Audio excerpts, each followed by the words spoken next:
ano ba nini pinasibli sa kuya nito? So kinuha niyang hulugan din. Tayo manandigan. Ikaw taka na sa kawan inay.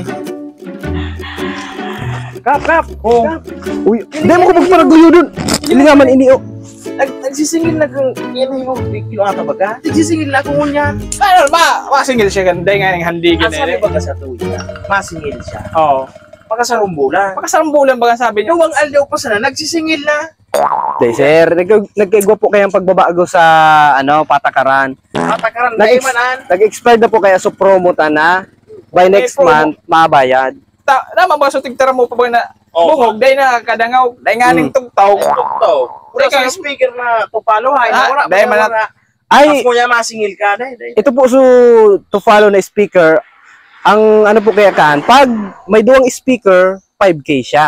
So, ibig sabihin madagdag pa kami? yes po, kung gusto nindong sa duwang speaker, bali 5K siya. So, arog lang kayo, yun po yung 2K na babayadan nindo by 4 months and 500 per month. Hindi nga So, yun na po yan. Yun na po yan. Dahil kung kuyan mo ano, uyog mo next month, tapos duwang aldaw, mabayad na. Ay, sir. Day panghandigan ini. Nasibli ko man sa imo day manandigan. Kasi daw ano. Sir, dahil ka po mag-arugan, sir. Daron mo ito ibadol ko ni sa imo. Responsibility po nindo bilang nangungutang magbayad po, sir. Dahil ko man po ini kukuon, sir. Ini po, Patagohon mo ah. Naka-record. Ito ko day manandigan. Naka-record na po ini, sir. Lamang sa likaw. Scammer ka, sabi mo. Kamo, day na kamo maka-outro sa kuya kung arugan ang gibo nindo. Umali ka, day. Umali ka, Oo. Para duwang aldaw pa sana.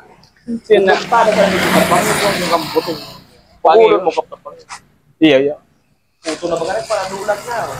Na-scam na naman gila. Ako din niya makaya kapre niya kanya. Di ba alin din sound? Ayos na. Dahil manandigan na sa imo.